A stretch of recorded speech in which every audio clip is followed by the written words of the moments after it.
Mi hoćemo da u ime države Srbije, njenih građana, da u ime svakog čoveka u ovoj zemlji konačno dovršimo posao, da zemlju uvedemo u Evropsku uniju. Ne činimo mi to zbog evropskih lidera i evropskih zemalja.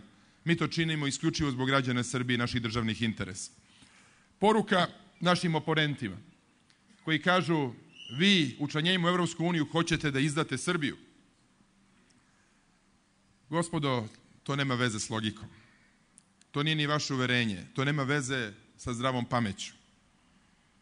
Mi učlanjenjem u Evropsku uniju hoćemo da uzmemo u ruke jedan novi instrument kojim rešavamo probleme ljudi.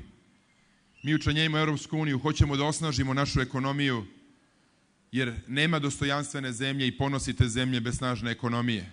Mi učlanjenjem u Evropsku uniju hoćemo da osnažimo naš moć, naš potencijal da branimo integritet naše zemlje, da podignemo ugled zemlje u svetu.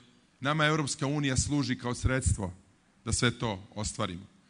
Nama Evropska unija nije cilj po sebi i mi se ne klanjamo Evropskoj uniji i mi ne mislimo da je Evropska unija nekakvo sveto božanstvo. Mi smatramo da je to čisti instrument, korisno sredstvo koje mi dostižemo strateške ciljeve srpskog naroda, svih građana koji u ovoj zemlji žive, svih opština, Vojvodine, čitave Srbije. Ako je to sredstvo za sve evropske narode i sve evropske regije i građane, pa i za nas je. Ako oni bolje žive, i mi hoćemo bolje da živimo. Hoćemo da živimo od svog rada, od svoje plate. Hoćemo da živimo u jednoj zemlji koja na efikasan način rešava probleme.